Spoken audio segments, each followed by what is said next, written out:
All right, so everybody, welcome to Learn with Lowell Show. I'm your host, Lowell. Every week we discover and speak with experts, scientists, leaders from around the world. Please like, comment, whatever if you want to. I put out new episodes every week.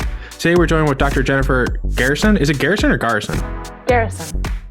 Okay, yeah, it's like when you garrison a castle. All right, Garrison, assistant professor of Buck Institute for Research of Aging.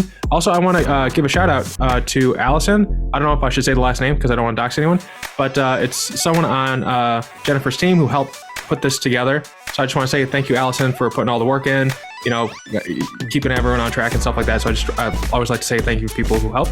But Jennifer, welcome to the show. Thank you so much. And let me also chime in and say thank you, Allison. She makes my life better every single day. Yeah. Of the people who do those type of tasks, she's like definitely in the top 5. And I talk to a lot of people. She is amazing. Yeah. So sometimes people can be kind of grumpy, and she was just always pleasant. Even when she was like saying no or asking for clarification and stuff, she was always like, it was like extremely professional. I enjoyed it. It was nice. Good. Yeah. I'm not. There's no hyperbole. She really does make my life better. Mm-hmm. So we were talking about this beforehand, and I just I usually just pick whatever is the most interesting to start the conversation with.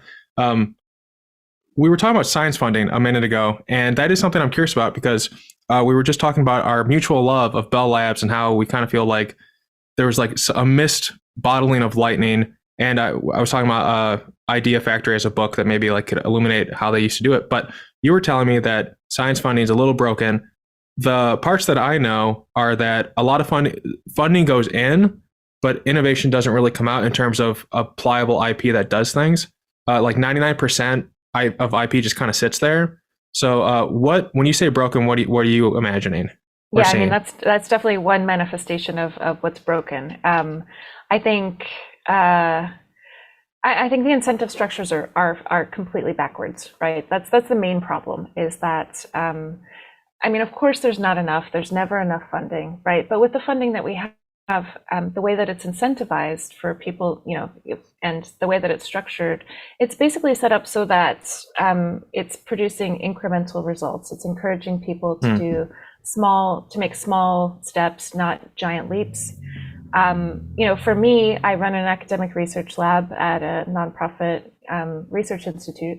And, we function just like any other academic center where all of the faculty here support their own research programs. So essentially as a faculty member, at a university or an institute, I'm like a small business. And so it's my job to bring in all of the funding to support my salary, the salaries of everyone who works for me, all of the equipment in my lab, all of the supplies that we need, everything that we need to do the research, I have to bring in that funding. Now, oftentimes, people can help themselves a little bit by like getting some salary support to teach, or maybe the institution itself will give you some salary support, or maybe there's, internal grants. But generally speaking, what I do is I write grants to the NIH, to the NSF, to private foundations, to individuals, to anyone really who has philanthropic money. And I write a grant typically in response to a call for grants. And so I write a grant on a specific project. Typically, it'll have like a couple of specific aims. And I talk through how I'm going to do it. Some grants are less structured, some are more structured. And it can be for a lot of money or for a little bit of money, for a small amount of time, for a large amount of time. But what it means is that, the hit rate for grants is very low, even for really amazing projects, right? If you look at, for example, in the NIH, the National Institute on Aging, which is where you might apply if you were wanting to fund a project around questions related to aging research. The pay line changes every cycle, but it hovers between like 9% and, like 20% if you're lucky. And that means that like everything that isn't in the top 9% doesn't get funded. And so there's a lot of work that is really meritorious, that's amazing, that doesn't get funded. But all of that aside, what I end up with when you look at my lab budget is a bunch of like a whole patchwork of different grants that are different lengths of time, different amounts of money, and they're sort of hopefully a little bit overlapping so there's no gaps. And whenever I look at my budget, I have to look, 2 years ahead because it takes 9 months to even get your grant reviewed at the NIH. And the point of all this is to say that essentially, when I write a grant for the NIH, it's there has to be a lot of preliminary data. I have to really enumerate everything I'm going to do, and I have to write a progress report every single year. And I need to show progress on the aims that I wrote about. Now, I can, if something really dramatic happens and I really need to change the direction of the project, I can ask the NIH to let me change it. But generally speaking, the reward is for super incremental, like advances, and also things that are kind of already obvious, right? Like they're not funding giant blue sky projects that have no preliminary data that may or may not work. It's very incremental. It's based on a lot of existing data, and I have to work on that thing. And so, I'm basically being rewarded for tiny progress. So the way that I think that we can fix this is twofold. And I will say the NIH they know that this is not the way to fund science. There's a mechanism called HHMI in the US, so the Howard Hughes Medical Institute. Are you familiar with them? I know who Howard Hughes is, which is interesting that his name is on a building still, but it's not a building. No. It's actually, you can go to their website, hhmi.org. It's kind of an amazing organization, and they have a research campus in Northern Virginia, but they fund investigators at universities and institutions all over the place. And so it's a very competitive process. And what's really brilliant about the way they structured their science funding is they do two things. They fund the investigator and the lab, not a specific project. And so that's basically saying, you know more about your work than I do.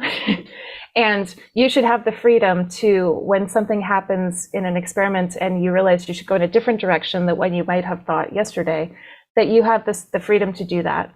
But then they also give them enough money so that they can fund a small to medium-sized lab without having to apply for any other grants. Now they can apply for more grants and have a bigger lab, but it's enough money so that they're freed up to really focus on like thinking about the science and actually doing the science.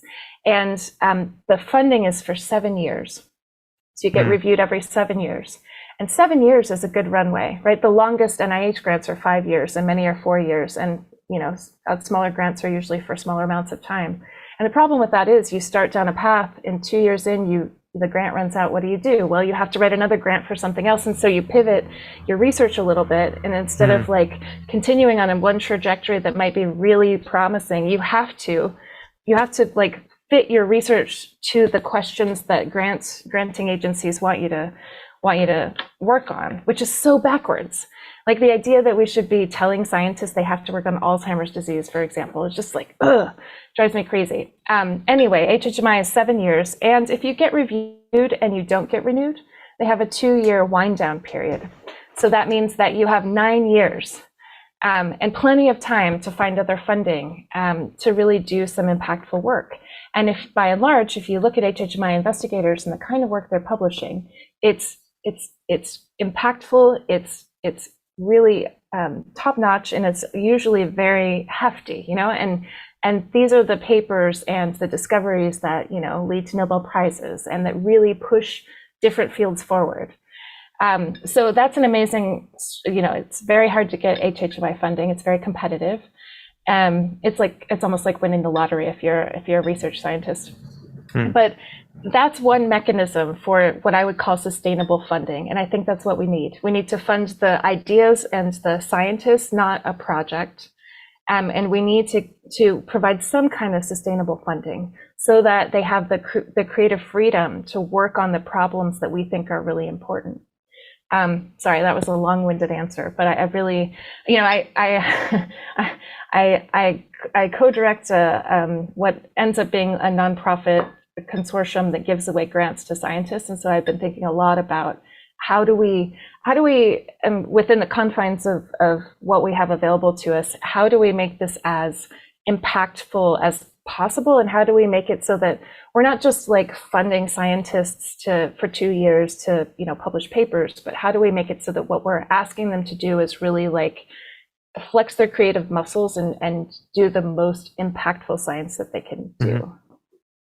That makes a lot of sense. I see the what you mean by the downfalls of the system going on right now. If you, I mean, if every couple of years you had to get a different job, like the nature of what you're going to be doing that day changes significantly. Just like imagine it from like a regular person standpoint. Um, One thing that I do like about the current system is the check-ins, like the idea that you have to like show that you're making progress. But the downside that you're saying at the same time is like they really like incremental, so that you know. Um, so I so I like the idea of the longer runway. I also like the idea of like checking in, so that there's like some accountability for the money, but maybe there's Oh accountability for the yeah. longer way. I think accountability, I'm not saying there shouldn't be accountability. Yeah, Accountability yeah, is really important. But how that accountability is meted out is maybe the point. You know, I think from my perspective, right? So we gave away one round of grants in 2020 to 23 scientists all over the world, and they're 2-year grants. And the second year of funding was dependent on progress in the first. But how you judge mm, progress is, really yeah. can be really different. And now I'm at the stage where, so we're about to announce our second round any day now, and we skipped a year for COVID, but the vision would be that going forward, we have a round of grants every single year, and that we have 2 tracks. And so one track is for brand new investigators, because we always want to be bringing people into the space and, as much as possible, seeding the field. But then the second track would be a track for existing investigators who already have grants from us to apply for a sustainable funding track, right? Mm. Where if they're doing something cool, if they're making progress, if we think they're going in a good direction, like, keep going, please. But all of this takes money. So it's, we have to be creative about how we structure all these things. Would would it work? Would it work like to implement the system? I'm imagining like how do we funnel the money into the correct system of either what the system that you're proposing or like some type of tweak where a bunch of people sit down and develop like a new NIH with this type of long term uh, um, progress report, for lack of a better word, but like a defined thing that everyone is cool with. How do we fund that? If it's from taxes, I just imagine I don't think we have like any amount of percentage of our money that goes towards just pure innovation in this way. Like I think the majority of our innovation is usually for the defense program, but at the same time there are some things we do in this arena. But then I think I'm just trying to imagine like why don't we have a system like what you're saying, because it kind of like marries all the ideas in one. You're proposing supporting the researchers who are going to develop the things that are going to change the world. And I can see the benefit of that over the projects, because the researchers, if they can be consistent with it, can do great things over the long term. And at the same time, like we already addressed, the having to change it up every 2 years, like that sounds horrible, especially with science. Like it takes time to do these important things. I think CRISPR, for instance, I think it's been out for a very long time, and only now have we seen clinical applications that are out there now. I think like the first 2 applications for CRISPR have been FDA cleared. And now, granted, that's not just lab work. That's also like FDA stuff, which is beyond that point. But it takes time to take like a kernel of an idea and go through this process, especially if there's like a series of valley of deaths that everyone knows about in the R as you develop something from idea to something like a CRISPR thing that's going to be implemented through the FDA. So I was Yeah, just there's a wondering, how lot to can we unpack implement it there. sustainably? Yeah, I was just wondering, how can Yeah. we implement it sustainably? I guess Yeah. like donations would be one. Well, so I mean, this is a place where actually, one of the reasons I started thinking about this was because I spent a lot of time talking to investors and people who are interested in trying to help change science funding, the DAOs, for example. And I think a lot of times people who have the best intentions end up like making things either worse or really having like a net zero impact, because they fundamentally don't understand how science funding works, right? So one of the things you have to understand if we're going to talk about science funding is that every grant that I get from the NIH comes with the costs that fund my lab, but then it also comes with what we call indirect costs or overhead. And a lot of foundations, a lot of private people, philanthropy, they don't want to pay overhead because they're like, oh, we want all the money to go to the science. But what they fundamentally miss when they say that is that, guess what? My lab is a physical place where I need custodial services. I need the lights to be on. I also need, the reason I'm at an institution and not in my garage is because I need the grants department. I need the finance department to pay my people's paychecks. I need the communications team. I need, I need all of those I need all of that. And, the indirect costs or the overhead covers all of those things. So they're not dispensable. And so what happens is when there's a private foundation that says, oh, we're not going to pay any overhead, then whatever, first of all, that will exclude a lot of scientists from applying, because a lot of institutions will say, well, like if they're not going to pay the indirect, like there's the math has to work, right? Like we have to pay the salaries of everyone in the grants department. How are we going to do that? So a lot of people are barred from applying. So that's excluding people who could be doing great work. But then if you are allowed to apply, I'll tell you that it doesn't matter what the institution is. If you apply for a grant that doesn't have full overhead costs attached to it and you get it, that institution will get those costs from you somehow. So they'll extract that money from your lab anyway, just through a different mechanism. And so, so a lot of times I try to explain this to people and they just don't get it. So it's really important to acknowledge that, like, yeah, we have to pay for the space and we have to pay for the electricity and we have to pay for all of these things in addition to like buying the pipette tips that we're using to do the actual mechanics of the experiment. And sorry, I got lost there, but you asked me an important question, which was, how do we get to the sustainability? So I will say, so there's, it's not a negative message, it's a positive message. Things are moving in the right direction, I think. So the NIH you think about the NIH, it's a governmental body, it's huge. Changing it in any direction is like changing, like a giant battleship. You have to change it by degrees and it's incredibly slow, and you might not even notice that it's moving in the right direction because it's, moving so slowly. But they definitely have, certain institutes within the NIH have recognized that this is a great funding model. And so there is a funding mechanism that some of them have adopted. It's just a single, among dozens of different kinds of grants you can apply to, there's a single one called the MIRA. It's called Maximizing Investigators' Research Achievements, I think, or something like that. I should know because I have one. But that's how that was the first grant that I got when I was an independent investigator from the NIH, was a junior faculty MIRA. And essentially, it's what we just said. It's a grant that funds like my research vision, not a specific project. And so it gave me the freedom when I started my lab to sort of do what I call follow your nose science, to really just to follow the results where they led, wherever that happened to be. And it got renewed, so that must mean that I was doing something right. But that, so to put it into perspective, that's one grant, and that's not nearly enough to fund my whole lab, right? So you need multiple grants. But so at least they're thinking in that direction. And while it's not enough to fund my whole lab, at least it's there. So hopefully this will continue to catch on.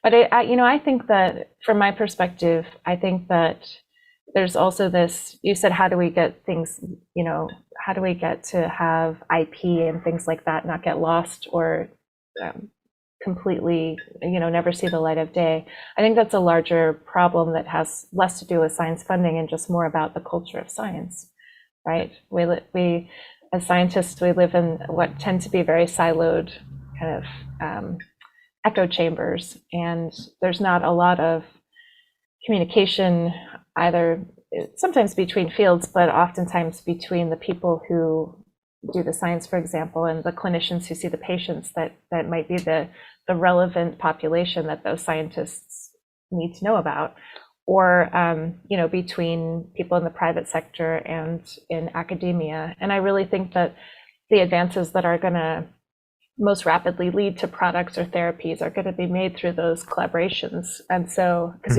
each one has unique expertise. So a lot of what I do for the consortium and for the grantees that we have is to try to build those bridges, to try to force essentially people who don't normally talk to each other to interact. We'll see how that works out.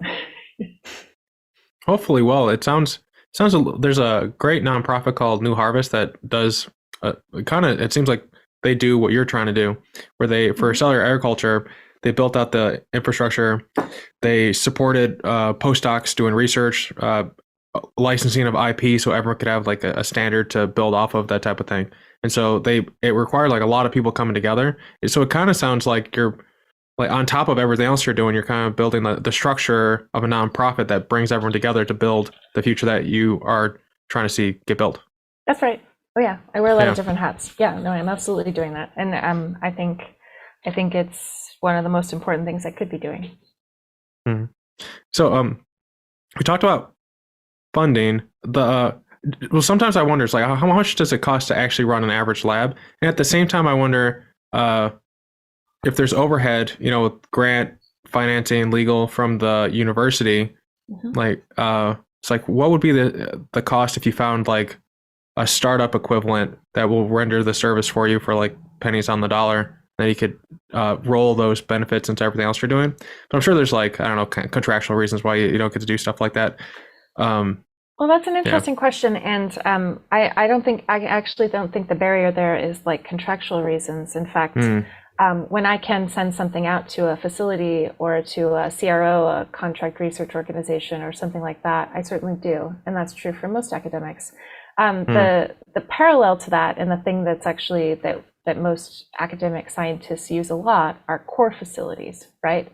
So it's like a parallel to what you're talking about. So most universities will have, like, for example, a microscopy core that has, dozens of really super fancy several $1 million microscopes that any individual lab like mine, like if I wanted to buy $1 million microscope, I might be able to like find the funding to do that. But then that's one kind of microscope, one thing, and most labs can't really afford to buy really, really expensive equipment. So what universities do is they have a core facility. It's like they keep it staffed with the best people, and they have the most like cutting edge technology. And then as a university lab, I can pay like some small fee to use that microscope, right? And so the people in my lab can reserve time on it and get trained on it, and then use the microscopes. And so there's lots of different kinds of core facilities. So there's like sequencing cores and genomics cores that'll do like, for example, like all of the single cell omics or things like that. And or mass spectrometry, right? A good mass spectrometer costs many millions of dollars, and you're not going to use it enough to want to have your own. And so there are these core facilities that you can, the pricing is really just tied to what the instrument costs and how much it costs to run it. And, they have like internal and external pricing. So I have an appointment at UCSF, so I can use their core facilities at the internal rates. But if someone from, Stanford wants to use the core, they can still use it if there's space and time, but they pay a higher price. And it's, it's all very, it works out pretty well for most things. Does that make sense? It does make sense. Okay, I can see what the university brings to the table then. It felt like you were like a hairdresser that was an independent contractor that you have to pay for your chair, and all the university did was just kind of like allow you to have the bubble of the brand to do your work. Well, and so that's part of it sounds it, like they do more. Yeah, they do more, and which is especially good. where I'm at, I think we have the benefit of like really amazing, like the administrative support is really important. Like I said, Allison is she makes my life so much better. She's my chief of staff, and I think our grants department, for example, like the other thing to know about applying for grants is that most like private foundations, it's usually pretty simple, but the NIH, like when I put in a grant application, some like 6 or 12 pages, usually 6 pages of that is the science, and then it's padded with 100 pages of like other stuff. And there are rules, and if you accidentally break one of the formatting rules, your grant doesn't get looked at. There's a lot of red tape around just putting together a grant. And so the grants office not only helps us submit those grants, but they make sure everything looks right. And then when we get a grant, there's a lot of like paperwork and reporting and all this kind of stuff, and that's what they do. So they provide a lot of administrative support that's really important. Yeah, I see the value now. I'm glad we could talk about it, because I was just like, is she are universities across the land taking advantage of researchers? But Maybe. So we talked about the I do wonder about like having like a sovereign fund where like all the grants and stuff got pooled and they invested it, but only like as a percentage, like what Norway does with the oil money. But that's more of a how would you build an amount of money that would then just like pay out for the rest of eternity, I guess. But talking about your research, so I believe if I was reading this right, you go deep on neuropeptides, right? Okay, Yeah. good. So I looked up, I was doing research on what these are, because it's like, oh, this is neat. It's been a while since I did a neurobiology course, so I was reading about it, and I was like, how do these things affect reproduction and aging? So neuropeptides, just like, and this is like cited from Candle, ER, and 12 other people in Principles of Natural Science in 2013. They said neuropeptides are a class of signaling molecules that are secreted by neurons and act as neurotransmitters or neuromodulators to transmit messages within the brain across nervous systems. And then they list, like, it does a lot of stuff, like a lot of physiological processes, pain, sensation, stress, feeding behavior, like all these different things. And then they said, and reproduction. It's like, it feels like neuropeptides are almost like the carbon of neurotransmitters or the signaling things. But I'm just kind of curious, how do these things actually affect reproduction and aging? Yeah. So okay, there's a lot to unpack there too. So one thing to say is that I know it sounds like they just do everything, right? You're reading this list and you're like, wait, what? They just do everything. They're important for literally everything. Just don't bother listing it. Just say everything that you care about in your body. There's something related to neuropeptide signaling, and that's true in a way. And just to step back for your audience, in case they don't really think about these things very much, neuropeptide is really a misnomer. So they are definitely used heavily and made by neurons, but they can also be made and sensed by non-neuronal tissue. So it's kind of a misnomer. What we're really talking about is bioactive peptides. So, like I said, the language is kind of sucky here because peptide, right? Like if you know anything about biology, like proteins are basically chains of amino acids, and short chains of amino acids are called peptides. But what we're talking about is not like what you would get if protein, you get like a bunch of little chains of amino acids that you would call peptides. What we're talking about are bioactive peptides that are made specifically small, and they're made specifically in a way that is modified differently, chemically speaking, than like a protein. So they have lots of different modifications. They might be cyclized. They are their own class of chemical that the body uses. And there are literally hundreds of them in the human system, and there are probably a lot that we don't know about. And I think about them kind of like the brain's Wi-Fi. So when I talk to someone who's not a scientist or not a neurobiologist, and I say signaling in the brain or neural circuit, they kind of immediately conjure up a picture, a cartoon diagram of what ends up being a synapse, right? So like the end of one neuron kind of juxtaposed with the end of another neuron. And if you zoom in on that, you might see like little vesicles in one side, and you see like an action potential comes down one neuron, and this is the axon. And then that triggers release of those chemicals that then signal to receptors that are on the postsynaptic side, and then the signal gets transmitted, right? You know that picture, right? Yes. Yeah. So this is like signaling between two neurons that are physically connected. The synapse is a physical thing. And that kind of signaling is mediated primarily by neurotransmitters. So those are small molecules. So they're different than peptides. And there's like, maybe like a dozen of those kind of neurotransmitters. And you've heard of most of them: GABA, glutamate, right? Serotonin, dopamine. They're small molecules. And that kind of signaling is super fast, like on the time scale of the nervous system, like milliseconds. It's directional, and it truly is between cells that are physically connected. It gets turned off really rapidly. There's a lot of things about it that are super cool. But peptidergic signaling, like neuropeptide signaling, is different. So while they can be released at synapses like that in response to an action potential, most of the time that's not how it works. They get released from different kinds of vesicles in response to different kinds of signals. And really, these are signals that happen on a much slower time scale, at least as far as the brain is concerned, more like seconds to minutes to hours.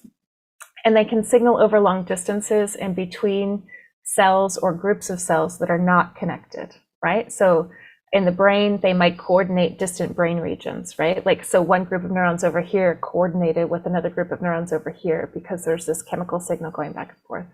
Or they could signal between the brain and the rest of the body and in both directions, right? So that's why I say it's kind of like the brain's Wi-Fi. So it's like a different mode of chemical signaling. Does that make sense? Mm-hmm.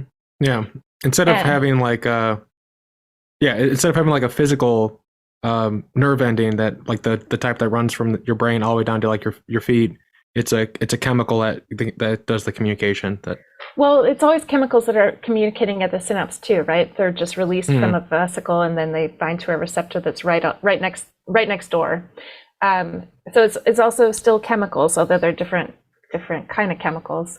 And it gets really complicated because neuropeptides can also signal at synapses. They just have this other thing that they can do, which is travel over like long distances and long time scales. And when you think about it, right, when you think about any kind of signaling system like this, you have the signal itself, which in this case would be a neuropeptide. You have the thing that senses the signal, so we call those receptors, which could be anywhere. Like whatever cell happens to have the right receptor for the signal could potentially be a target. And then there's a third regulatory component that makes it even more complex, which is that there are enzymes that can degrade or modify the peptide signal. And so those kinds of things, we call them peptidases, they can actually shape the timing of the signaling, right? How long something can be active. But it can also sort of shape the anatomic path that a signal could travel, right? So if, like, for example, you have two cells that have the receptor on them, and here comes the signal, but one of those cells also has the peptidase, then suddenly you get differential signaling there. So there's a lot of complexity in the systems that make it kind of cool, but also I would say much more difficult to study than that kind of classical neurotransmission that we were talking about at a synapse, right? When you're looking at that synapse, there's no question what's going on, right? You can actually literally put an electrode into the presynaptic neuron and an electrode into the postsynaptic neuron, and there is no question about who's talking to who or what's going on. But when you're talking about these long-range signals that go over long distances and long time scales, it becomes, it's a technical problem. But I would say we're well on our way to hopefully building tools that will help with that. But in terms of like, why is it that they can be doing all these different things? Well, actually, if I could just please. interject. So, sorry. There's just so much. It's very fascinating. How does it if it doesn't have the physical, like I just imagine like you have the exon body and stuff, like it's like a train passing luggage from one point to the other. How does one end know to get to the other side? Is it just like it bathes the whole body in the neurotransmitter, and that how does it know to go to where it needs to go? No, I don't think so. I would say that's an open question for a lot of these signaling systems. But no, in some cases we know that there are carrier proteins. In some cases, we know that, in some cases, we know that the three-dimensional space outside of cells in different tissues is not just like a bag of fluid, right? There's really a lot of stuff packed in there. And so in practice, like, things don't just diffuse all over the place. There's really a lot of physical things restricting how chemicals like peptides can travel. And so I don't think we know enough about how that works, but I think that, it's not just like, I think actually for a long time, people did think about peptides like there's just like a sprinkler system, right? And, whatever happens to pick up the signal, that's what gets it. And we know now that that's really not, for the most part, how it works. But how different peptides can travel over long distances, whether it's through a carrier protein or whether it like gets into for example, the CSF or into the circulation, and that's how it goes. Or if there's something, if you're talking about traveling between distant brain regions, like what are those kinds of, and for the thing is that makes it a little bit challenging is that for each individual neuropeptide signaling system, it's probably going to be a little different. And and probably you'll find examples among different neuropeptide signaling systems that could that would reflect anything you could dream up about how it would get from one place to the other, right? So in that way, it's kind of exciting, but it's also, there aren't a lot of like hard and fast rules for how like all of the neuropeptides behave. They're all very different. Which is interesting from an evolutionary perspective, right? Like this is a signaling system that evolved early. Like humans and worms have about the same number of neuropeptides and receptors. And so, it really did evolve early, but then it's been maintained that diversity and that large number, that repertoire has been maintained over a huge evolutionary distance. And so there must be a really good reason to keep all that complexity. And I have, I can hand wave about why that might be, but there's a good reason that we have all of this. And I think from my perspective, I think that they really are a way for the brain, it's a way to encode flexibility in the nervous system. Because if you think about like, how long does it take to evolve a new brain region, right? Like how many millions of years does it take to evolve a new brain region that would like do something different versus how long does it take to make a mutation either directly in the coding region of a neuropeptide or a receptor or in the regulatory regions that would tell you like when and where it's expressed. That's easy. And so that's the kind of, and these are the molecules that they mediate the affective components of behavior. They mediate mood. They mediate crosstalk between the immune system and the nervous system. And so, that's a great way to innovate at the level of like a behavior, which needs to evolve much faster than you can evolve a new brain region, right? Yeah. It is interesting. Compared, I think it's nematodes, right? The ones that you research. If you compare a nematode to a human, and I imagine it's been a very long time before we diverted in the family tree, how closely related is our neuropeptide system to theirs? Pretty close. There's not a one-to-one, so it's not like for every single neuropeptide in humans, there's a similar one, but there is a lot of one-to-one. So, there's a lot of worm-specific peptides, and there's some human-specific peptides or mammalian-specific peptides, but there's also a lot of like convergence. So, one of the things what I did as a postdoc in Corey Bargman's lab at the Rockefeller University was that I characterized, like basically we found that there is an oxytocin vasopressin homolog in nematodes. And I spent a lot of time figuring out what it does in worms. And what's crazy about the peptide itself is that you've heard of oxytocin and vasopressin before, I'm assuming. Those are neuropeptides. And we talk about them in the same breath because they're both 9 amino acids. And they're identical at 7 of those 9 positions. And they also have all the same chemical modifications and things. So they're almost identical, but they do these 2 totally different things. And that's another like really cool set of science stuff to get into. But the worm peptide is 11 amino acids, but it's nearly identical and it has features of both. So those 2 amino acids that are different between oxytocin and vasopressin, well, the worm version, which is an evolutionary, like a precursor, has features of both. And when we were thinking about what it might do, we kind of like sort of circling around ideas that would be like really basic sort of like fluid homeostasis, right? Vasopressin is really important for fluid reuptake in the kidney in mammals. So we're like, oh, it's probably like, regulating water balance or something.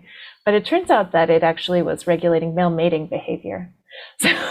So it's conserved in ways that are, conserved all the way across evolution, even at the level of behavior, which, may or may not make you uncomfortable. Like, there's this nematode that only has 1,000 cells, and yet it has the ability to do these complex behaviors, and it uses the same signaling molecules that we do to control reproductive behavior. Anyway, you asked me a really important question, which is, and I'm just talking and talking and talking. No, I'm enjoying it. Yeah. Okay, well, you should feel free to interrupt me if you need to. But you asked, like, how is it that it can, like, neuropeptides can control like all these things at the same time? And of course, it's that different peptides control different things. But if you think about the brain, and you think about reproduction, for example, let's say in women, I think it's a reasonable claim to make that the brain is a key player in reproductive success in women, right? It's important for pretty much every aspect of female reproduction, from like childbirth and lactation to pregnancy and conception itself, menstruation, fertility, puberty, even childcare, and rearing. Like, the brain there are circuits in your brain that are controlling all of those things.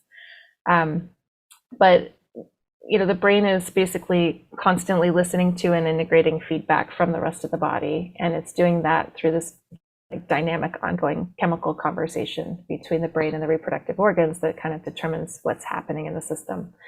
And the language of that communication, I like to say, is we know some of the words in that conversation, right? With respect to reproduction. So we know about steroid hormones like estrogen and progesterone and testosterone. We know about neuropeptides, some neuropeptides that control reproduction, like GnRH or kisspeptin or even oxytocin. But I think there's a huge number of things that we have yet to define. And so that's kind of where my lab works, is trying to understand what all the components are and how they change with age. But when you step back and look at where in the brain is the control center for reproduction, it's in the hypothalamus. And the hypothalamus is an interesting part of the brain because it has a lot of neural circuits that are important for homeostasis. So body temperature regulation, fluid and energy homeostasis, circadian rhythms, and reproductive function. And those neurons are all intermingled. They're like all mixed up. It's not like the cortex where there's this beautiful, like physically defined layers with like, neurons in different layers have different architecture, and you can tell where you are by how things look. In the hypothalamus, everything's all mixed up. And some of those neurons that, for example, control the circuits for fluid homeostasis, there's some partial overlap between those neurons and the neurons that control, for example, like energy homeostasis. And so when you start to focus like female reproduction, for example, through the lens of the brain, suddenly things start to make a lot more sense, because those neurons that are controlling fluid homeostasis, for example, they're not just controlling the physiology, they're controlling the associated behavior, and through these signaling molecules like neuropeptides. So like for fluid homeostasis, they definitely control like how much water you're retaining by modulating your kidney function, but they're also controlling drinking behavior, like how much you're taking in. And they're controlling mood and emotion. So suddenly, like when you start to think about like, I don't know, the constellation of like physical and emotional symptoms that are associated with menstruation or motherhood or menopause, suddenly, things start to make a lot more sense, because all of these homeostats are in the same place. And the whole basis for my lab is just thinking like, okay, there's an age-related increase in inflammation, specifically in the hypothalamus. Lots of labs, Dong Shen Kai and others, have shown that. We don't know cause effect. We don't know anything about that. But what we know is that, what I think is that changes in those homeostatic circuits with age might be one of those like first dominoes to fall with respect to systemic aging, right? You mess around with the fluid homeostat, for example, and that changes with age, then maybe that conversation changes. And that is, one of the things that leads to what we consider like hallmarks of aging. So that's why I think it's important to know what that conversation is, and then to see whether or not we can use any of those those words as intervention points for extending health span. So if fluid was being dysregulated, it would like the reproductive organs wouldn't get like the nutrients they need, and then they start to degrade, or how would it affect that? No, it's more direct than that. I mean, Okay. yes, I think actually I do think that hydration status is one of the most overlooked but important things that you need to pay attention to in older humans. And I'm talking about healthy older humans, but that aside, no, I mean, like literally the neurons that control fluid homeostasis in the hypothalamus are partially overlapping with the neurons that are important for reproductive function.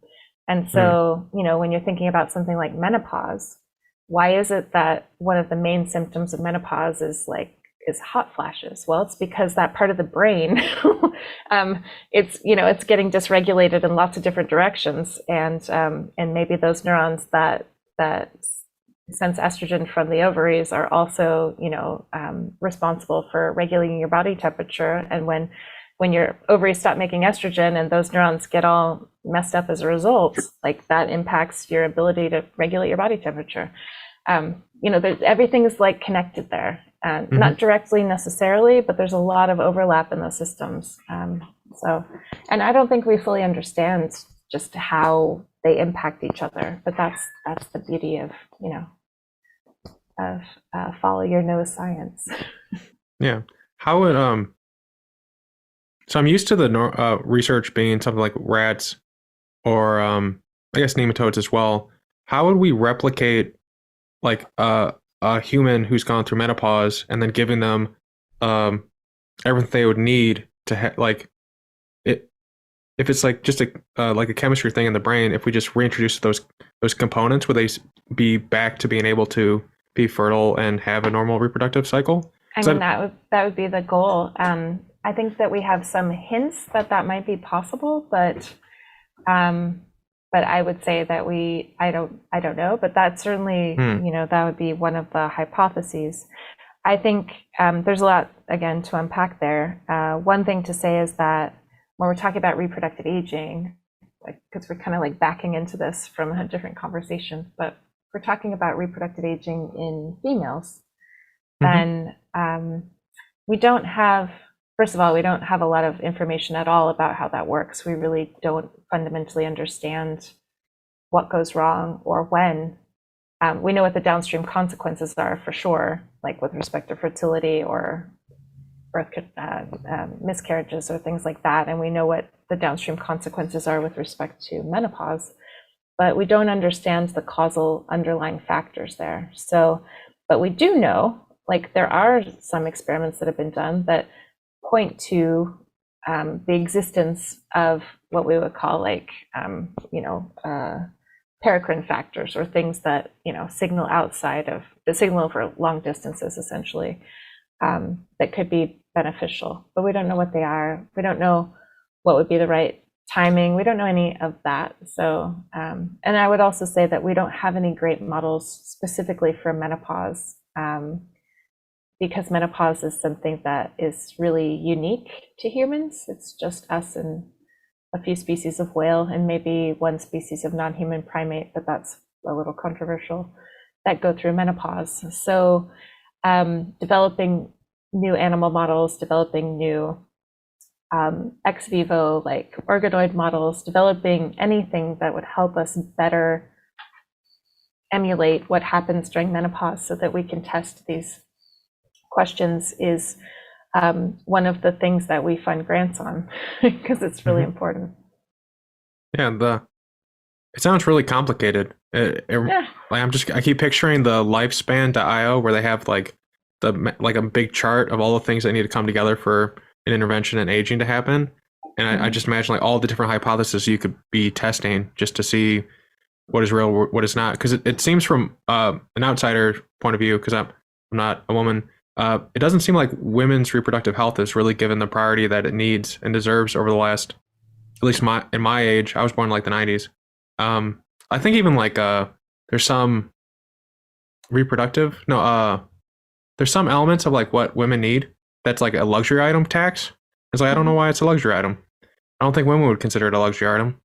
But I mean, I would obviously agree with you on that. yeah, I think there's, well, I mean, you can start just with women's health in general, forget about reproductive aging. Just, I think women's health in general is both underfunded and understudied. And, you know, we have hard data to support that. And there's a lot of different reasons for that. I think primarily there's the lack of funding, but there's also the societal taboos that have existed around women's bodies. You know, the public discourse about things like menstruation or pregnancy or menopause or just really anything to do with women's bodies was kind of verboten until not that long ago. And there's a moment happening now around breaking those societal taboos. And I think that's really unleashed a whole, like a really, to put a positive spin on it, a really amazing movement to say, like, wait a second, how is it possible that we don't know the answers to these questions? How is it possible that we don't have, for example, a diagnostic health panel that would tell a woman where she is in her reproductive span trajectory? But the other piece of it is really that I think male bodies have been biology's baseline for basically all of human history. And so we haven't done the studies. I mean, that's why we're doing what we're doing with the consortium. It's just to fix that, to really to stimulate research in this space as much as we can, and also just to grow, like you said, the ecosystem around this particular scientific discipline, so that everything that's discovered by our grantees and by anyone else who comes into the space, that it can be translated faster and made into products and diagnostics and therapeutics faster for women. Yeah, I heard from some of my friends who are doing clinical trials that a problem they have is getting women to participate in them. Like that, it's actually really hard to get like a diverse panel of people in a clinical trial to normalize out. That would be good for the whole population. That's why I think someone was explaining to me that's why a lot of drugs work better on people that look like me and people who don't. It's because like apparently people like me are willing to have people inject drugs into them. As far as I understand it, how do we encourage? Oh, okay, you disagree? No, I'm not sure I disagree as much as I'm not sure that's the primary problem. I think that I mean, most of the women I know are dying to participate in studies. Okay. But I think that there was, I think it was in the early 80s that the FDA mandated that clinical trials had to be done in both men and women. And before that, that wasn't true. And at least in biomedical research, and I think also in clinical trials, women were purposefully excluded. So female animals were purposefully excluded from biomedical research because, you know, it turns out that our ovulatory cycles and those hormonal orchestras that are happening, they introduce complexity into the system. There's no question that that is more complex. And so, you know, I was told as a PhD student, like, only use male mice in your studies. Don't use females. It'll muck up your data. Yeah. And for clinical trials, you know, I think there's always the fear of lawsuits, and women, particularly women of childbearing age. I think that you know, that people doing the trials wanted to avoid any kind of you know, thalidomide style controversies. So I think that they were purposefully excluded. I don't think it was necessarily that women don't want to participate. I think that, yeah. I see that point. Yeah. I could see how it'd be a series of discouragements, or literally don't use those mice. It'd be kind of amusing, I guess, from my point of view, if I were you, if one of the biggest things you do is just start adding, you know, female mice, and then we start tracking complex systems better. Like it'd be interesting. I always wonder, like, what's the first domino that starts hitting and then does these bigger things? And so if one of the biggest things you did was just like a part of your grants was mandating that you had to have a diverse population for the trials, and then that started like a whole cascade of things. Not saying that is ultimately what you will be known for, the biggest thing, but I always wonder what if that's the domino that like causes all these other great things to come from it. Well, I have to say it won't be me. I mean, these things have already been mandated. The Mm, NIH mandated in 2016, but in 2016, like it's 2023, that wasn't very yeah. long ago, that that anyone getting a grant from them had to use both males and females in their studies, or justify why they wouldn't. Like if you're studying, for example, the vas deferens, you probably don't need females, but you know, that was 2016 is when that was mandated. So things are changing in a positive direction, and females are being included in studies, but it's taken a very, you know, it's just starting. Like we're just starting to collect this data. So there's a lot of opportunity, but there's also just a lot of things that we don't know that we should know. Had we been doing this the whole way through, and you know, men have suffered as a result too. If you think about like COVID-19, there are so many things about our health and about the way our immune systems behave that are sex specific. Like where would we be with COVID-19, right? Men are more susceptible to dying from COVID-19, and they're also more susceptible to severe disease.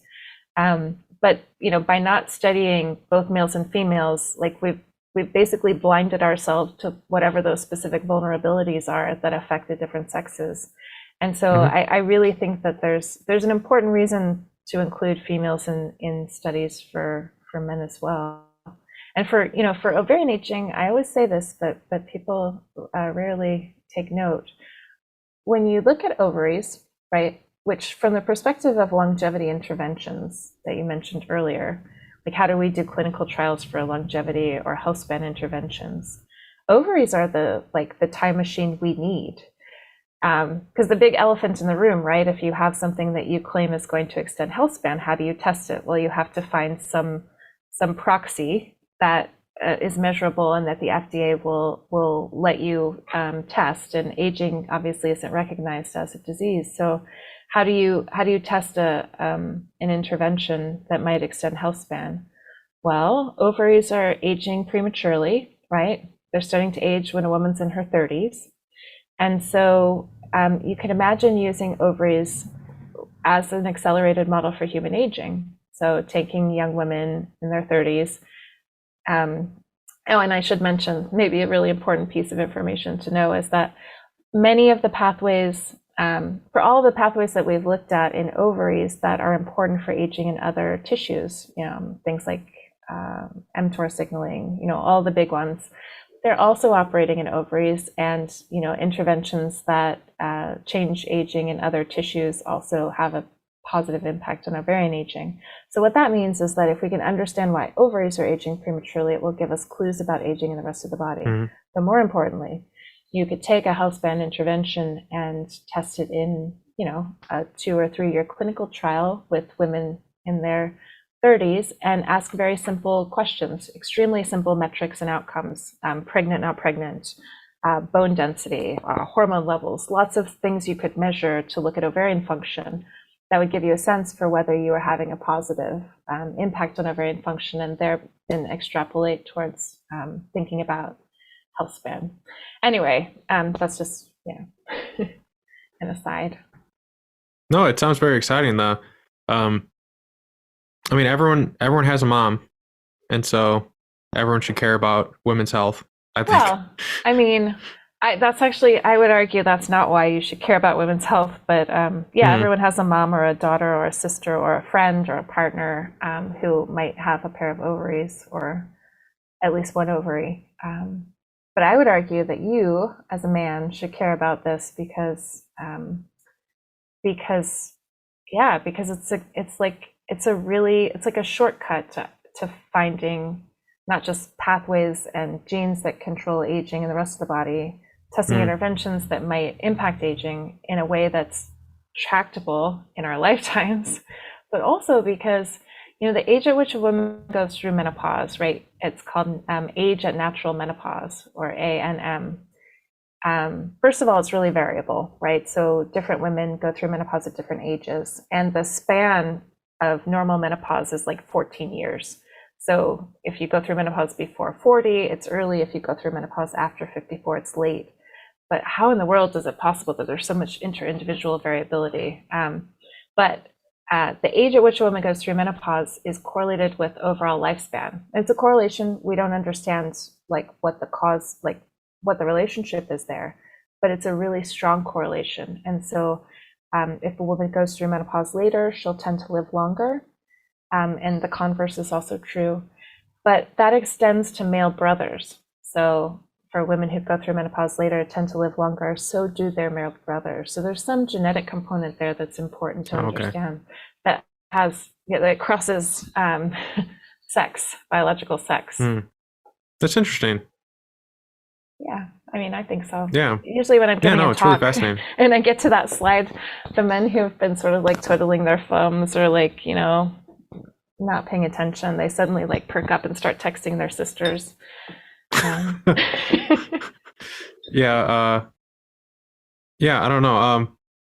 I was wondering, if we understand it well enough, could we decide when menopause, like I imagine, like to give people ownership over their reproductive health instead of having to take a pill or something? Could you just like induce a form of menopause so that people can be like, okay, I don't want to have this function right now, like, or like the downsides of the function. But then if they're like 45 and they want to have it, they activate the reproductive system back. Or maybe is it like the switch swapping would be inherently bad due to the regulation that it does? Well, I don't think anybody would ever, I think if you had a choice, nobody would actually choose to go through menopause. And I say that not from the perspective of having babies. I think there's like a common misconception that all we're talking about here is having babies. And certainly that's a part of it. Fertility and menopause are really intricately linked. Obviously, menopause happens when a woman runs out of eggs, essentially, right? So, you know, a female human is born with all the eggs that they will ever have. And the number starts around like 7 million, 6 or 7 million before birth. And then by the time birth happens, it's dropped to 1 million. And then by the time puberty happens, it's dropped to like 300,000. And then, you know, every month that a woman is cycling, she'll lose 1,000 eggs. She'll ovulate one, but 999 will die. And so, you know, a woman will ovulate somewhere between 300 and 400 eggs in her lifetime, but she started with 7 million. And so why is there that attrition? We don't know why, you know, and it's not just the number that's declining, but also the quality. And so those are the kinds of, you know, in like the beginning parts of adulthood, all of the symptoms of that decline in egg quality and quantity are manifested most of the time with fertility issues. But what also is true is that when ovaries stop working at menopause, they have been making this, we were talking about this complex cocktail of hormones, of chemicals that are important for general health, right? So going through menopause is essentially making a woman's body age faster. It increases risk of cardiovascular disease fourfold. Like, it's dramatic what happens after menopause in terms of risk of having a cardiovascular event or a stroke. It increases risk of osteoporosis and arthritis and cognitive decline. There's a whole list of things that happen which are really detrimental to a healthy woman's body. And I think there's a lot of reasons why that happens, but I think there's a real case to be made for just trying to maintain overall health by maintaining ovarian function. And it takes a lot more than functioning ovaries to have a baby, right? You also need a lot of other things to be working properly. And so we're not talking about what we're advocating for is just to understand what causes ovaries to age prematurely. And ideally, just to like sync up aging in the ovaries with aging in the rest of the body. Right? I would never argue that your body is aging totally synchronously, but just in general, in terms of at least functional decline, you know, most of your organ systems are declining kind of around the same rate. There's some differences, right? But ovaries for women, like if all of the other organ systems are like kind of, you know, like this, ovaries are like, boom, tanking in midlife. And aging in the male reproductive system happens too, right? You're going to undergo male reproductive aging. the difference is that your reproductive system is going to age kind of at the same rate of the rest of your tissues. And so ideally what we want to do is just sync up ovaries with aging in the rest of the body so that we can maintain overall health. And also provide women, the agency and the freedom to choose if and when they decide to have a healthy child, right? Is that what's causing it to happen sooner? Like that, you're saying that over time it's been happening more, like in the 30s when they start having these problems. So what's been happening? Is it just like we're studying it better so we can see that it's happening, like menopause or these other things that are affecting menopause it? happens usually, the average age of menopause hasn't changed in a very long time. I think it changed by 1 year over the last 100 years. So average age of menopause is, I think, 51 and some change. Like I said, there's a huge span of normal. And if we could just understand why so much inter-individual variability exists, that would give us some clues about what's going on. But no, that's the bazillion-dollar question: is what is the causal factor or cue or timer or constellation of cues and timers that so reproducibly tell a woman's ovaries to start aging when she's in her late 20s, early 30s, when everything else is working pretty much at peak performance. So that's what we want to answer. Yeah. What so for 2023, are you going to be working on any of these in particular? Any of these hypotheses? Me personally? Yeah, you or through the grants and stuff. I mean, yeah, that's what we fund the grants to work on, is just to try to understand, like, what are the underlying mechanisms of reproductive aging in females. And like I said, we genuinely don't know why the decline in number or the decline in quality of eggs. We don't know where along that trajectory, like, the important stuff is happening. So we cast a very wide net. And again, I don't know more than the scientists who are doing the work. And so, we choose the most promising seeming and creative projects and the most creative people. And we try to basically not just give them money. So we give them grants, but we're also trying to build resources for them, right? So, how we were talking about core facilities. We built the world's first ovarian biology core facility. And the reason we did that is because we want, as much as possible, if we're going to grow this field kind of from the beginning, we fund postdoctoral fellowships because we want to see the next generation of leaders, but we also want to pull in people from other fields, right? Like, we want the most talented people from other fields to think this is important and to start working on this. But as a scientist, there can be a real activation energy or a barrier to entry to start doing something new. And I'm a neuroscientist. I wasn't working on ovaries 5 years ago. And so when I, came into the space, having a core facility that I could go to and collaborate with or work with to learn how to, like, do experiments in ovaries, for example. Anyway, so we provide them a lot of we try to be creative about how we support them beyond just giving them money. So that means, like, facilitating collaborations, thinking about, like, databases and tissue biobanks. And we have now these international conferences where we bring everybody together so that we can have, like, big brainstorming sessions about what we should do to push things forward faster. We put together a translational advisory board for just the things that you were talking about. So really expert heavy hitters in different aspects of R&D and pharma and biotech and funding, so that when there is IP that comes out of these labs, that we can help them translate things as fast as possible. What help do you need? Like, you're supporting all these people. anyone listening in, or I don't know, what help do you need?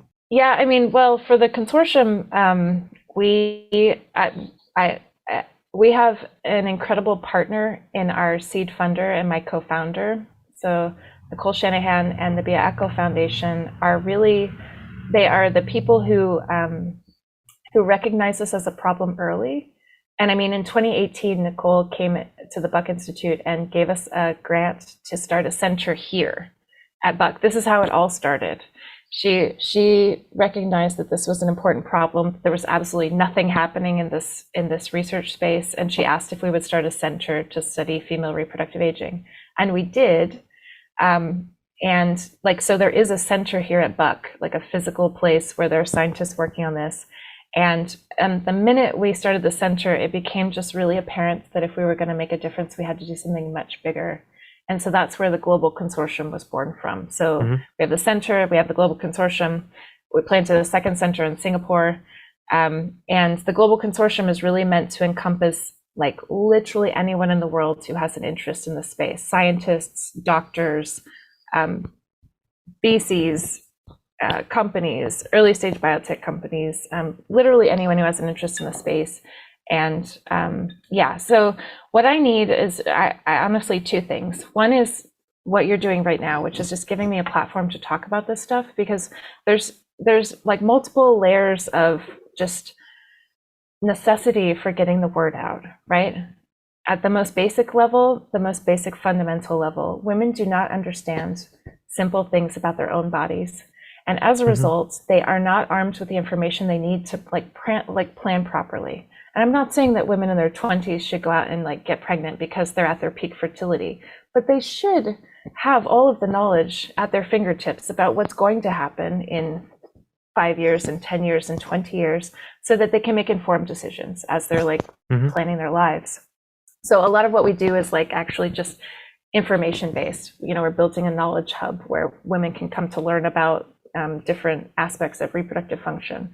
But then on the other side, as much money, we have the Biatco Foundation, we have this amazing partner, and we have a certain amount of money we can give away for grants, but as much more as I can raise, we can give that away. So I'm raising philanthropic money to try to give away more grants. I also need, I basically am looking for matching funds so that we can build that sustainable funding path for the existing grantees to apply to. So yeah, so nothing big, just Yeah. Ideally, you know, from my perspective, I think that the perfect system will be one in which we're able to, in a few years, and we cannot do this right now because there literally is no IP. All of the IP that exists in this space is around what I would call the band-aids, and they're like, we need the band-aids, don't get me wrong, but there's a lot of VCs interested in funding med femtech, which would be like diagnostics and products and biomarkers, which is great. But what I want is I want therapeutic interventions. I want things that will actually change, you know, the trajectory of a woman's reproductive lifespan. And so on that side, there's very few companies, and the reason for that is because we don't have the IP, because we haven't done the experiments, because we haven't made the discoveries. So I think for the next several years, we have to invest in the basic research, but eventually there will start to be IP that's generated here. And then we can think about like accelerators or models to take that IP, foster those early stage companies, build those companies, and then hopefully have some little bit of that come back into the academic side and fund the grants, and maybe there will be a sustainable cycle that it happens. But to get there, like what I really need is like, you know, what I would consider like an endowment. You know, I'm trying to build a pile of money that we're not just giving away every time, but that would allow us to give away the money and then to hopefully build this whole system. So, yeah. No. It makes sense. There was a time where I had like 3 or 4 of my female friends coming to me. Now that I think about it, I don't know why they came to me for these things, but they were having problems with their they were having problems with their OBGYNs, where they were like in their mid-20s and they were having a problem, which was like one of them was having like, I'm not naming their names, so I think I can say these things. Some of them were having like endometriosis type symptoms. Yeah. And they sat down with their OBGYN, and the OBGYN was like, so do you want to be using your uterus? And I was like, what? Like, I was like, why would they ask that? Like, so the first thing they did was like, are we going to like hysterectomy you? When they first crazy. Sat down. Yeah. And yeah. That's like your mid-20s. That's not a good path. Yeah. So they called me because, kind of like amongst my friend groups, I'm kind of like the doctor whisperer in terms of like how to ask doctors good questions so that they don't kill you. And so then so it's like, all right, well, here's some questions you might want. Here's some question you might want to ask, but I think that doctor might be just like a butcher. I mean, like you first sit down, they pull out a pad of prescriptions, and they immediately ask you, do you want your uterus, or can we get rid of it? It's like, I don't know. That seems kind of extreme. So like, Super it was extreme. getting Yeah. it was getting to the point where it's like it was always irritating me enough, just like imagining like thousands and thousands of women having similar conversations. And then I started talking to some doctors, and apparently there's doctors out there that as soon as they hear a woman in like their 40s or 50s having a problem, they immediately try to do hysterectomies and stuff, which is just disgusting. Like no Yeah. like actual reasons. Yeah, but anyways, so Can I this can I yeah. just to Sure, yeah, you can interrupt me.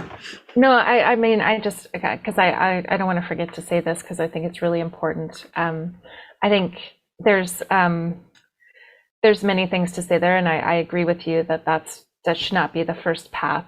There are extreme cases where that really is the only option, but those are really those are like the edge cases and not like what should be the normal path for treatment.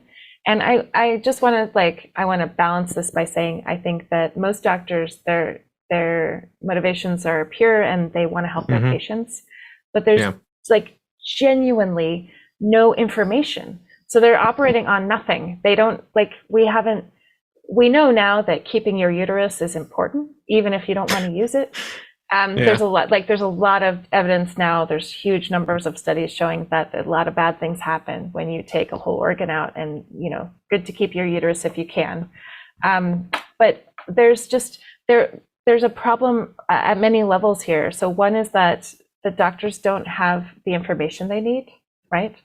Partly because the studies haven't been done. So what do you do for endometriosis? How do you even diagnose endometriosis, right? Like many women have things like endometriosis or PCOS, or they call it POI, which is like ovarian insufficiency, which basically means like, well, we can tell your ovaries aren't working properly, but we have absolutely no idea why.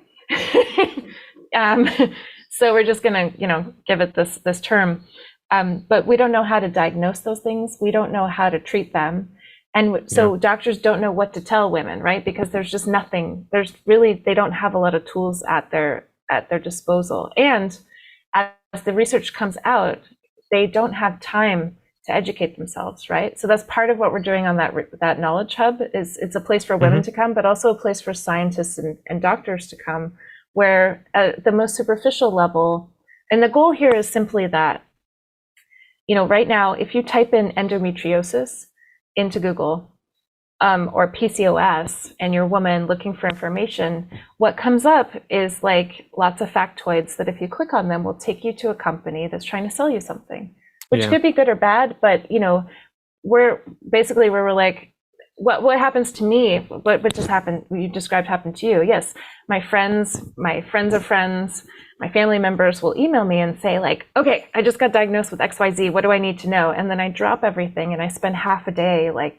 getting the doctors in their area, telling them what they need to know. Here are the studies, here's this, here's that, here's the other thing. And I'm like, oh my God, what if you don't have a me? What if they don't have a you? Like, what are they doing? And so most women are just like completely lost because there's not a place that they can go where there's just really curated information, right? We have no skin in this game. We're a nonprofit. All we want to do is make information that has been vetted by scientists and doctors available. So at the most superficial level, it would be like, here's what PCOS is. Here's, the Wikipedia style entry, and link out to places that we've vetted that have real good information. Like we don't have to write all this or curate it. We can curate it. But then at the second level is like, if you want to dig down and say, okay, what do we know? What do we not know? Like, what are the open questions? And what's the most cutting edge research happening right now? And that's a place where we can really make an impact, I think, by just by both curating and linking out to other things, but also then like saying like, here's this paper that was just published. Here's what it shows. Here's what it does not show. Like without any hype or, I think a lot of science is often overhyped by the media, and that's, does a disservice to the people who are like trying to get the information. And then if you want to dig down even deeper, like here's the actual scientific articles, and if you want to read them, here they are. So what else were you going to tell me about? And the story you just told common. It's so common that It's women go to their terrible. doctors and their doctors don't have an answer for them. Yeah, when I hear I don't know after a certain amount of time, it irritates me enough where I have to find out the solution. So like I try not to hear. I try to curate what type of problems I hear, or else I'll literally just go mad trying to solve everything throughout the day. And so eventually they got into a good state. One anyone out there who's suffering from something, this is like a cool little tip.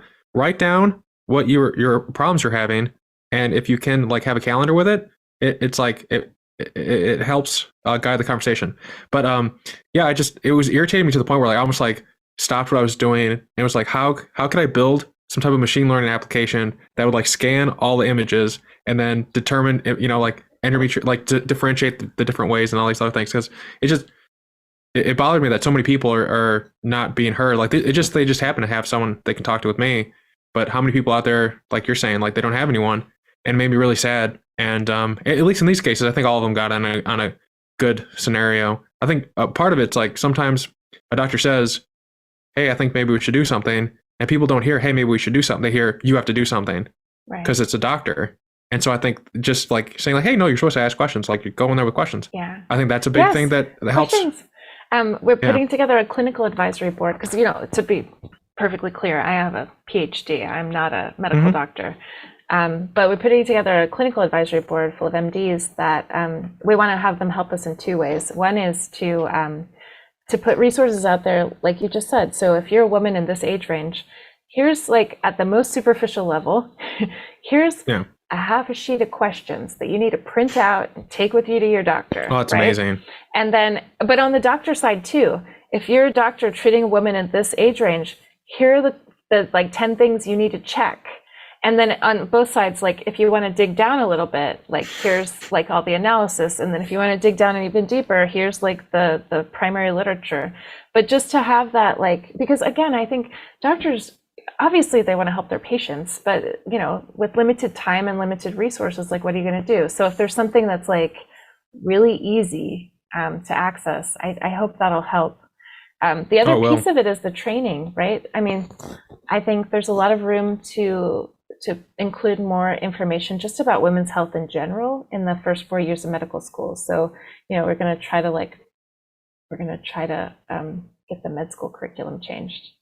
And then I think there's opportunities at much bigger levels too for lobbying and for really asking for, just like having a bigger vision. Like, for example, why don't we have a National Institute on Women's Health, right? If you go to the NIH and you want to apply for a grant related to women's health, the primary place you go is NICHD, which is the National Institute for Childhood Health and Human Development. So there's a piece of that that's carved out for most of women's health. NIA has recently, the National Institute on Aging has some grants around reproductive aging, which is amazing. But like, and so that like kind of spread around the different institutes. But there's a lot of different institutes at the NIH. There's an Office of Women's Health, but there's no institute that is devoted to women's health, and I feel like now's the time. So no, yeah. I think just to touch on one thing is that now I don't think it's you hope I would say confidently you're going to alleviate so much suffering having that knowledge-based resource for people to go and read and go deep when you're scared and you don't know what to do and you have Google. That's Dr. Google is now what you should be doing. They should be listening to people who know what they're talking about. So I it's not up yet. When would that type of thing be up? Is that like a 2023 by the end? I mean, we're putting things on.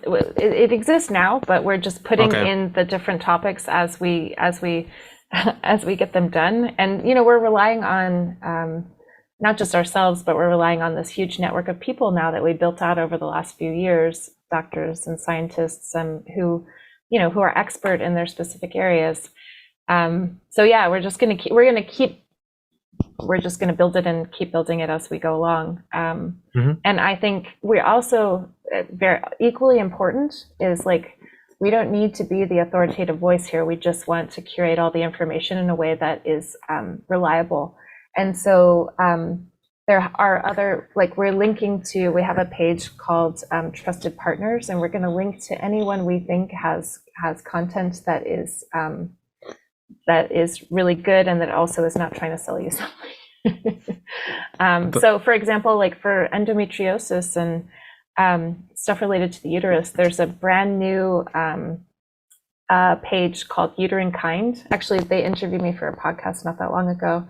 And they're curating a lot of really good information around like uteruses. And there's a nonprofit that started around the same time as the Global Consortium for Reproductive Longevity and Equality called the National Menopause Foundation, which is also curating lots of good information, but also providing something that we're not going to do, which is to provide a community for women who want to talk to each other about what's happening to them. And so, yeah, we're just, I think there, like I said, there's a revolution going on right now just in terms of how much attention is being paid to women and women's health. And so, and there's a lot of amazing things being built. And so we're just going to just try to collect it all in one place and give people a place where they can know that, yeah, that somebody who's a scientist or a doctor has looked at this, and we're not trying to sell anything.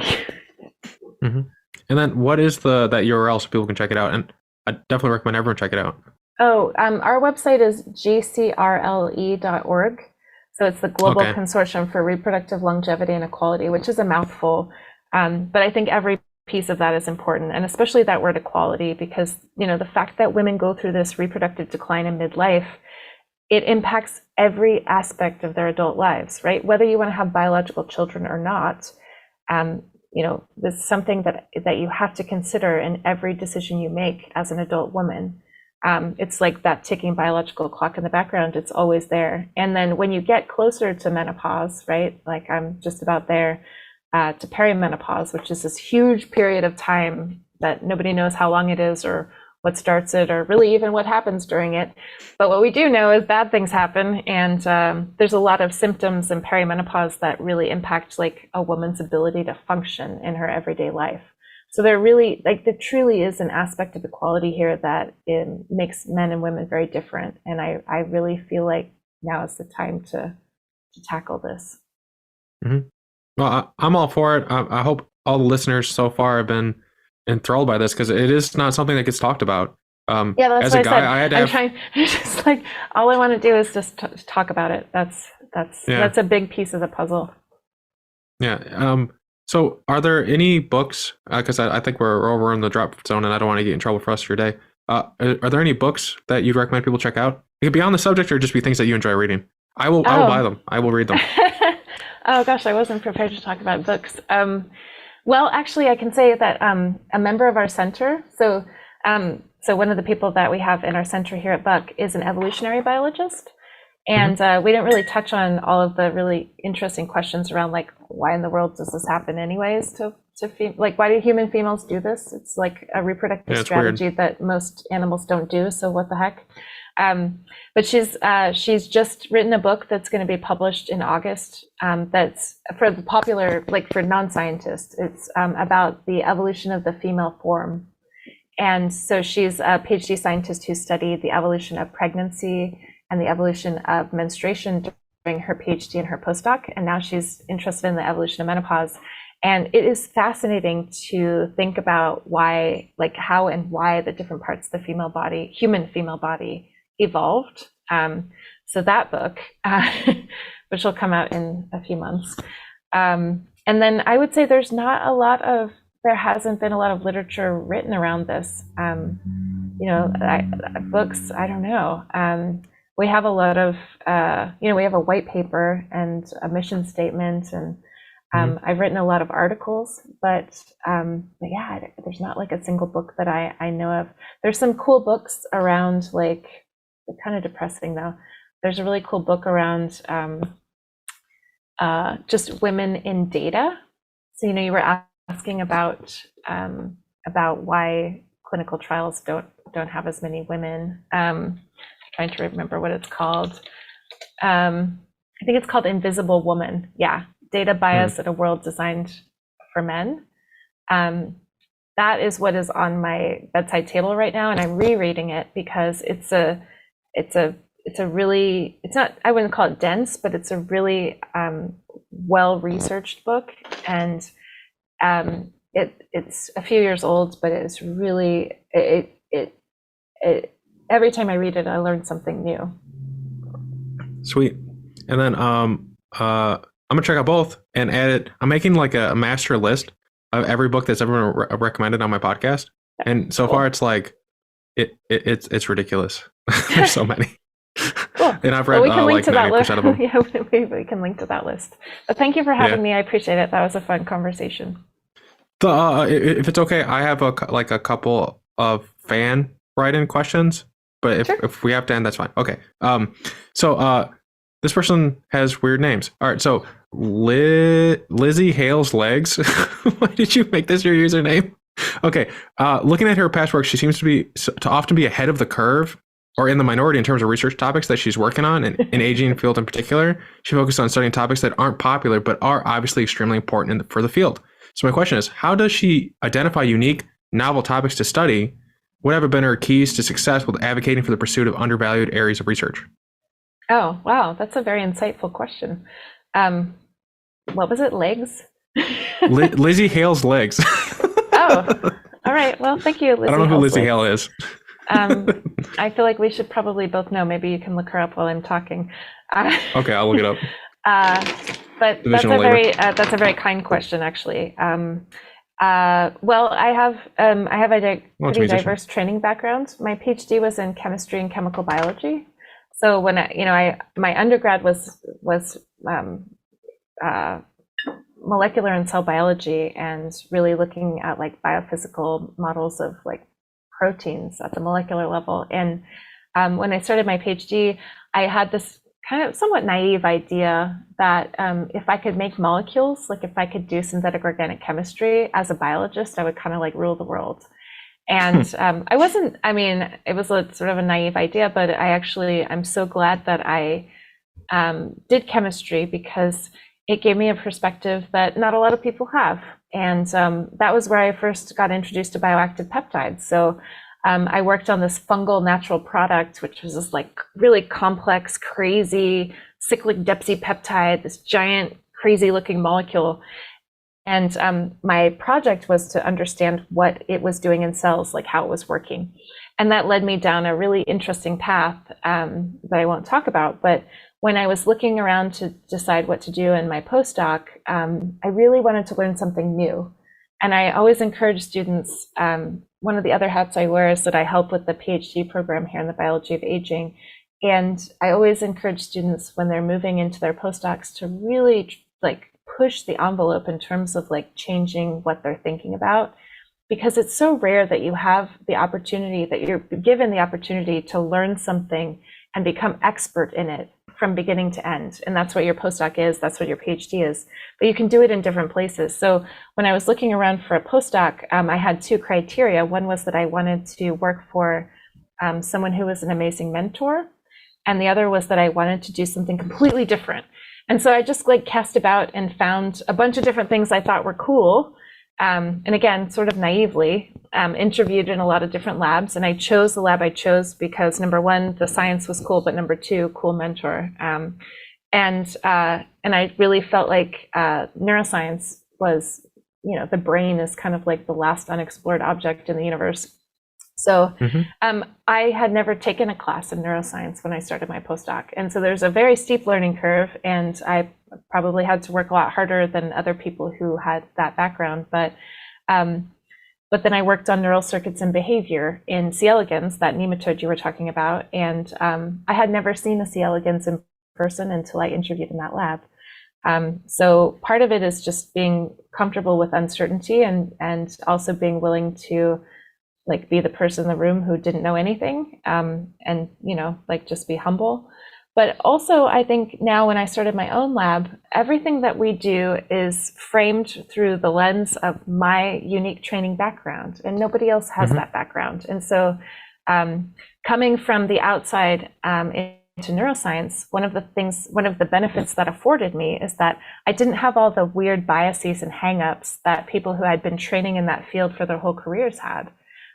So for example, peptidergic signaling, I remember when I started working on it in like 2007 in my postdoc, my mentor, Corey said, most neuroscientists think of the hypothalamus as a backwater, and they think of like neuropeptides as kind of like mother's little helper, like they're there to like help amplify or modulate the signal, the important signal, which would be like those classical neurotransmitters.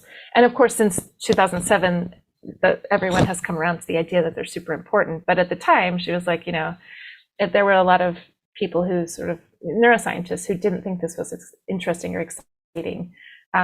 But so because I was coming from outside, I had a different perspective. And then I was very fortunate as a junior professor to get that MIRA grant from the NIH. I can't emphasize how pivotal that was. If I had gotten a regular R01, which is the funding mechanism that most people apply for and get, those are the very prescribed 3 specific aims, must do these things in this order and show progress on them. But I got this award that allowed me the freedom to basically follow the science. And so that really, and also I'm at a place that lets me do a lot of things that maybe I wouldn't be able to do at a large medical school. So, yeah, I mean, I honestly think if my lab is working on a question or a problem and someone else can be doing the same set of experiments or competing with us, then why are we doing it?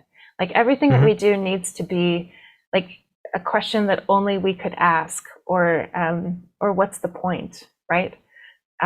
So yeah, that was a nice question. Thank you.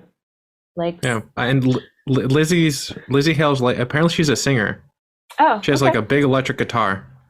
Okay, I would share it, but I don't know how to do that. That's okay. Well then, I want to thank you for coming on the show. Everyone listening in, I want to encourage you to be curious, check out all the links that are going to be in the show notes, and learn about these things. Like, this is important stuff. And selfishly, go ask your sister. Go ask your sister how's menopause coming for her, depending, the age. But yeah, thank you again for coming on the show. And Allison, thanks again for setting this up. Yeah, thanks, Allison. And thank you for having me. I really appreciate it.